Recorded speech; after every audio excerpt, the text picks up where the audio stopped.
آی چون نفس عمیق بکشید. سلام دوستان چطوری؟ ما امروز می‌کنیم آخه اینقدر بدم میاد از این مدل من. امروز با دوستان که همه دکترن دکتر اومدیم بازی نور هوایور رو با هم بازی کنیم. البته مدیکال ادیشن. برو جلوی. خب بچه‌ها متاسفانه ما امکاناتمون کمه، از این تابلو اینا نداریم، مثلا آی هوا اینا داشته باشیم و اینا دیگه بگیم زبانی بگیم. خب سوال اول، نور هوای یه عبارت پزشکی رو پیش بیمار اشتباه تلفظ کنم. تا حالا داشتی؟ قطعا داشتیم. من چند روز پیش اتفاقا به جای اسپیرومتری رو اسپکتروفوتومتری چی هست؟ اسپکتروفوتومتری خدا شده. آزمایشگاه بیوشیمی داشتیم که محلول میشون داخل دستگاه بعد با نور اونو که من عمران نمیتونم بگم. هوای یه اسم بیمار رو اشتباه تلفظ کنی یا اشتباه بگی اسم بیمار رو. یه فامیلی اردکی کلا خیلی زیاده. خب من همه مریض داشتم گفتم که آقای اردکی و گفت اردکی هستم. ما یه اسم داشتیم خیلی بدجور بود، اصلا اسم بالای 18 سال تقریبا کبنانی بود. اسم مریض رو اشتباه کنیم. نه معمولا میپرسم ازشون اونایی که شک دارن. یا اینکه مثلا من یه چیز دیگه خیلی پیش اومده، اشتباه مثلا یارو سنش زیاد بوده، یه خانوم هم همراهش بوده، خب مثلا میگفتم پدرتون بفهمیدم این زن اینه. وای دقیقاً خیلی بده، اینجوری خیلی بده. من برام اینجوری هم خیلی پیش اومده. حالا شاید اسم شاید نه ولی چیز اینجوری پیش یا اومده. مثلا من میگم 90 من میگه بچه‌مه. آره. خب سوال بعدی، never have I ever به تصادف میگه یه دارویی رو توی گوگل سرچ کنیم چون جزئیات اسمش و اینا رو یادمون رفته باشه. آره خیلی زیاد. فقط و فراوون هر روز ادامه داره. فقط هم دارو نه، من بعضی موقع اصلا اسما هم یادم میره، اسم داروها، اسم خیلی چیزا، اصلا اسم یه سری از چیزای دیدایمر، ولی همین الان هم یادم اون رو خدا شدی یادم رفته بود دیدایمر گوگل کردم. چی سرچ کردی؟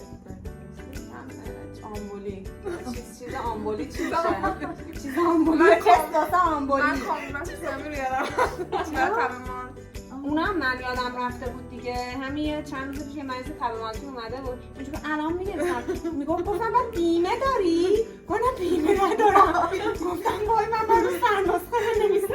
یه لحظه وایسا رفتم چیکار کردم کدومتری خودم رو زدم یه ذره فکر کنم یه ذره طول بدم یادم بیاد که سرنسخه بنویسم. Never have I ever had a disagreement with a colleague over a medical decision. یعنی که مثلا با یه همکار سر یه مثلا موضوع پزشکی به مثلا چالش خورده باشیم.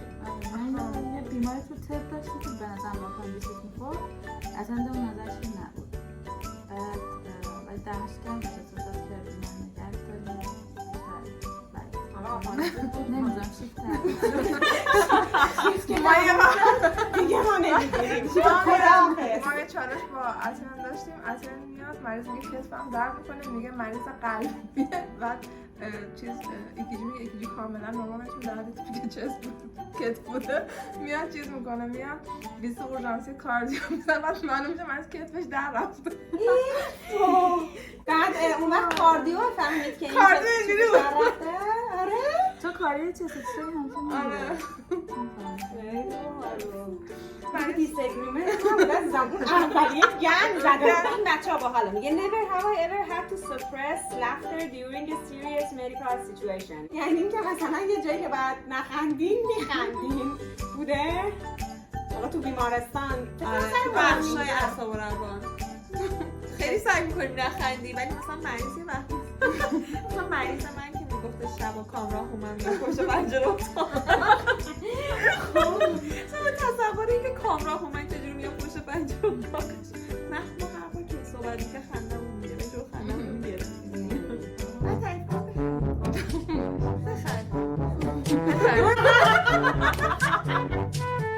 من یه دوست داشتم خب ببین فکر نکن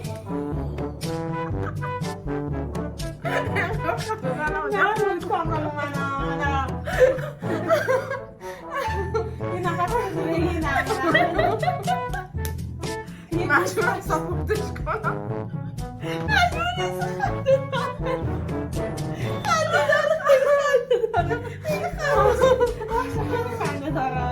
سوال بعدی بریم.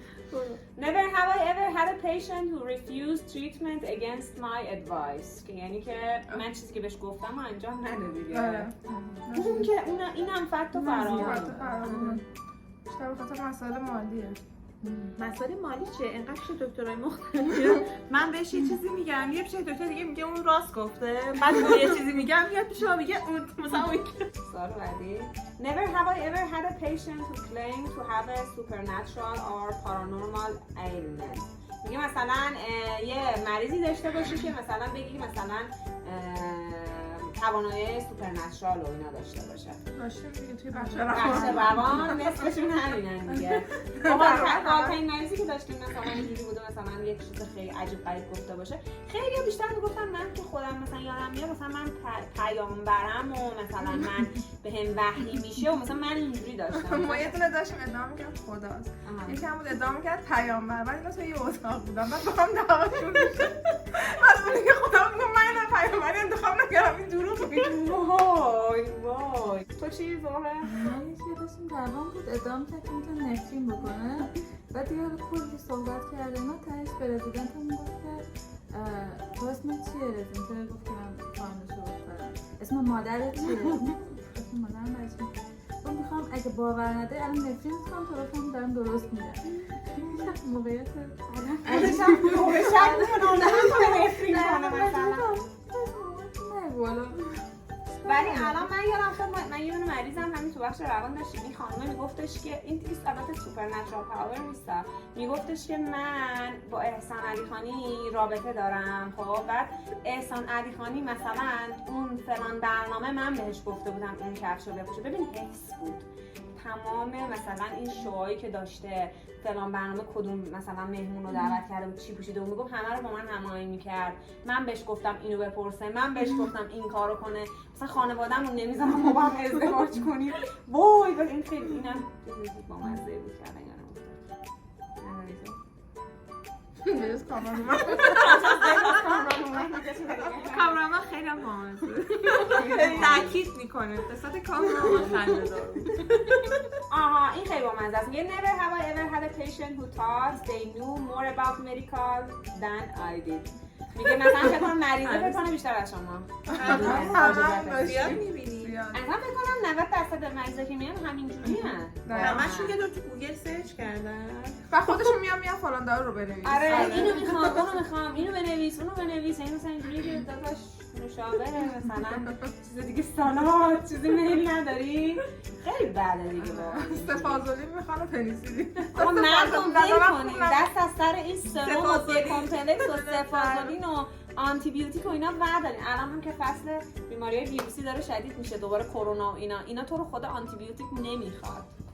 یعنی هر شما میگیم که شما گوش نمی‌کنید. Never have I ever had a patient who came in with an injury due to a bizarre accident.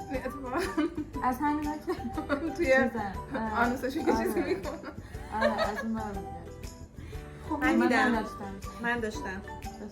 آره یه دختر 15 ساله که تو بخش زنان امام مادرش آورده بودش گفتش که خیار داخل مغز دخترم گیر کرد. اینجوری رفته. بعد یکی رزیدنت هم گفت چجوری رفته؟ گفت چیه خیار کجا افتاده بود زمین نشسته رفته. چرا ما این پیرمرد 80 ساله داشتیم که چیز رفت ترشی رفت. من اینجور قبول نمی‌کنم. می‌خواستم بشینم این ندیدم. حالا باشه این چجوری باشه اولش داشت میرم خب پا میشدی. اصلا قبول نمی‌کنم. نه این زمین من می‌خواستم بشینم ندیدم این رفت. خب ببین مسئله اینه که باشه اون که این نشست توش ولی خب چرا اون باید توانایی رو داشته باشه که بره تا طرف خیاره چرا اینجوری بوده؟ خیاره که می‌خواد بشینه. آره راست خیاره ایستاده نیست. ولی ما یه دونه داشتیم که توی مثلا حالا آنوسش نرفته بود توی دلوتش رفته بود. خب سیخ. بعد اینم میگم من هم بشینم سیخ. واقعا سوالمون این سیخ کباب انقدیه. بعد این که اونجوری ما نبوده. اون کسی زده به نکته اخلاقی قبول نشد الان نگاه کنید چیز بود.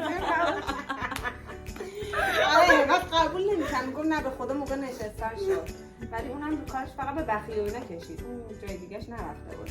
اینجوری. تا بعدی Never have I ever given a patient medical advice they didn't follow and they come back with worse symptoms. میگه مثلا به یه مریضی یه توصیه کرده باشی گوش نده باشه حرف تو، بعد برگرده با یه علائم بدتری. چی بوده؟ خصوصا مرد دیابتی در بعد قبول دیگه نمی‌کنم با دیگه برمیگشتن، یعنی مثلا با یه پیس خیلی بالا برمیگشتن.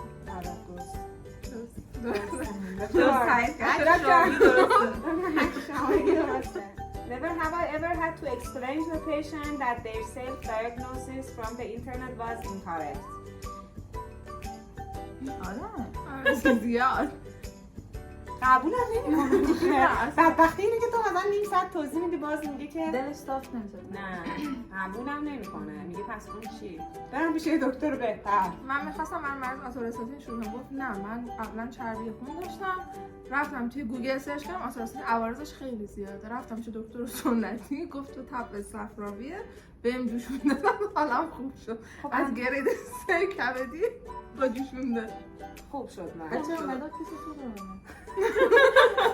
نکته چه همین کار بود. می‌خواست آزمایش و همچنان آزمایش‌های مختلف. همچنان آزمایشش مختلف. Never have I ever یه مریض بیاد تو بگه یه چکاپ کامل برای بچه 6 سالم بنویس. مثلا تو بگی مشکلی داشته، مریضی داشته، مثلا واسه نه میخوام چکش کنم دیگه، همه ویتامینا رو دقیقا همین داشتیم دیگه شما این مریضا. من 2 ماه هم داشتم، حالا 6 ساله لاغر یه ذره راه رفته، مادر دیدیم مثلا رنگش پریده، میدوه یه ذره متفاوته، چه میدونم یکم بیشتر که داشت. آخه 2 ماهه هنوز تو از بچه لذت نبری که رفتنش اقتضایی. من بچه 3 ساله زیادشم میگن نه همه تو 3 سالگی آزمایش کامل میدن، اینم بعد آزمایش بود. واقعا من خودشون میدونم اضافه چی باید کردن. بنویسم واقعا. الان اولا که آزمایشگاه که همه ویتامینا رو ندارن، خب و مثلا آخه لازم نیست فاکتوری سوء نداره. استفاده داره مثلا همه ویتامیناش چک شه، چرا باید الان آره، مثلا ویتامین؟ بعد هزینه‌اش آهن خیلی داریم. بالا میشه. ما تنظیمی که داریم برش بخیم چکنیم آهن داریم. آخه الان مثلا طرف ویتامین بش مثلا کم باشه، چی کار کنیم؟ الان مثلا اگه اون دوتا مهمه که خب توی مثلا هموگلوبینشون چیز میکنه ام سی بی نشه، یعنی از یه جای دیگه نشون میده نیاز نیاز به به چک ویتامین کردن. به جایی که ما بتونیم مثلا زندگی سالم آموزش بدیم، بریم همش چکاپ می‌نویسیم که بعد سالم باشه بود.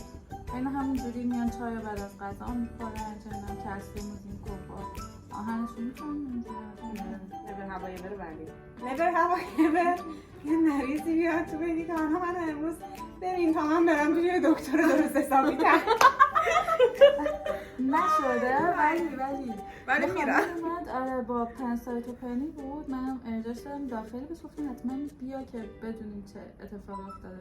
بگم با من رفت پیش دکتر بهتره.